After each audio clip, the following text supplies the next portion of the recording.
പ്രിയപ്പെട്ട പ്രേക്ഷകരെ, പുതിയ എപ്പിസോഡിലേക്ക് ഏവർക്കും സ്വാഗതം. രാഷ്ട്രത്തിന് അനുഗ്രഹമാകേണ്ട ജമാഅത്തെ ഇസ്ലാമിയും കാന്തപുരം സുന്നികളും എന്നതിനെ കുറിച്ചാണ് നമ്മൾ പറയുന്നത്. 1980കളിൽ മാതൃഭൂമി ആഴ്ച പതിപ്പ് ഒരു ചർച്ച സംഘടിപ്പിച്ചിരുന്നു. അന്ന് ആ ചർച്ചയിൽ പങ്കെടുത്തത് ഗുരുനിത്യ ചൈതന്യേതി, പി പരമേശ്വരൻ, എം കാരശ്ശേരി, ഹമീദ് ചേന്ദമംഗല്ലൂർ ഉൾപ്പെടെയുള്ള അന്ന് കേരളത്തിൽ നിറഞ്ഞു നിന്നിരുന്ന സാംസ്കാരിക രംഗത്ത്, ബൗദ്ധിക രംഗത്ത് നിറഞ്ഞു നിന്നിരുന്ന വ്യക്തിത്വങ്ങളാണ് ആ ചർച്ചയിൽ പങ്കെടുത്തത്. അപ്പോൾ ആ ചർച്ച ഇതായിരുന്നു: രാഷ്ട്രത്തിന് അനുഗ്രഹമാകേണ്ട RSS, അതായിരുന്നു തലവാചകം. രാഷ്ട്രത്തിന് അനുഗ്രഹമാകേണ്ട RSS. ഇപ്പോൾ നമ്മൾ ആലോചിക്കുന്നത് ജമാഅത്തെ ഇസ്ലാമി എന്നുള്ള സംഘടനയും അതുപോലെ കാന്തപുരം സുന്നികളും, ഇവർ രണ്ടുപേരും ഒന്നുകൂടി മനസ്സ് വെച്ചാൽ അവർ ഈ രാഷ്ട്രത്തിനും മുസ്ലിം സമുദായത്തിനും മുഴുവൻ മാനവരാശിക്കും കൂടുതൽ അനുഗ്രഹമായി തീരുന്ന ഒരു വിധാനത്തിലേക്ക് എത്തുമെന്നുള്ള കാര്യത്തിൽ യാതൊരു സംശയവുമില്ല.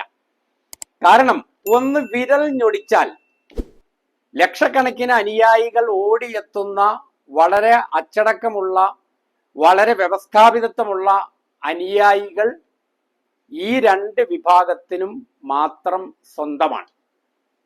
ഈ മാനവ ശേഷിയെ വളരെ ഗുണാത്മകമായി, രചനാത്മകമായി പ്രയോജനപ്പെടുത്തിയാൽ അതുകൊണ്ടുണ്ടാകുന്ന ഫലങ്ങൾ വളരെ അനന്തമാണ്, നമുക്ക് സങ്കല്പിക്കാവുന്നതിലും അപ്പുറമാണ്.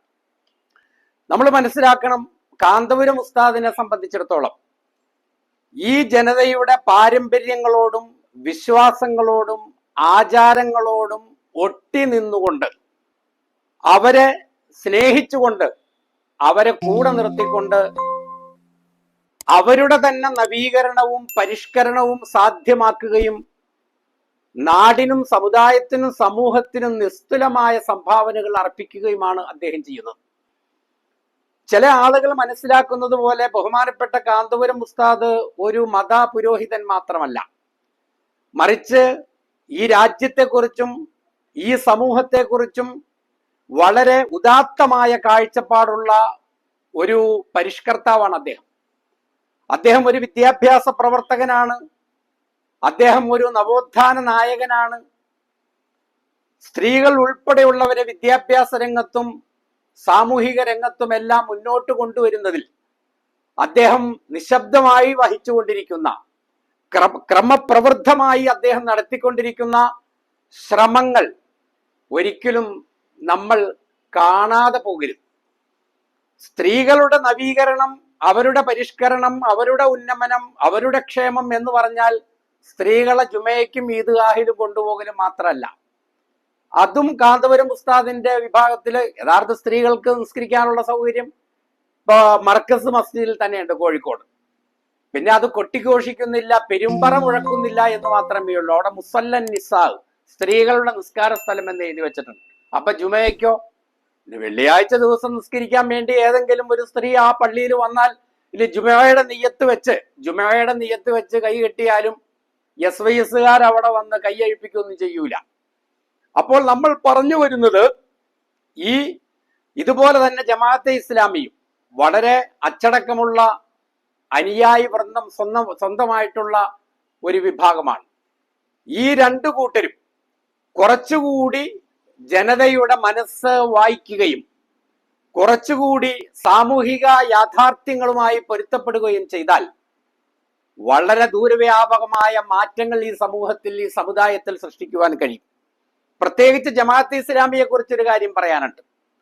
ഒരിക്കലും ജമാഅത്തെ ഇസ്ലാമിക്കാർ ഈ ഗോത്രീയ സലഫിസത്തിന്റെ ആവരണം അണിഞ്ഞുകൊണ്ട് അനാവശ്യമായി മുസ്ലിങ്ങളുടെ വിശ്വാസ കർമാനുഷ്ഠാന തർക്കങ്ങളിൽ ഇടപെടരുത്.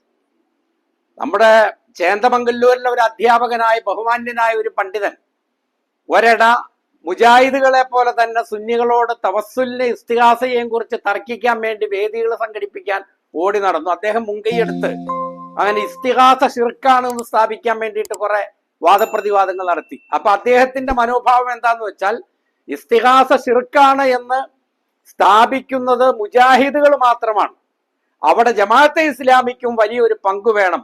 ആ ഒരു ശൂന്യത ഞാനിതാ നികത്തുകയാണ് എന്നുള്ള നിലയിലായിരുന്നു മൂപ്പര് സംബന്ധമായിട്ട് പുസ്തകങ്ങൾ എഴുതുകയും കുറെ വാദപ്രതിവാദങ്ങൾ സംഘടിപ്പിക്കുകയും അതിന്റെ CD പിടിക്കുകയൊക്കെ ചെയ്തു.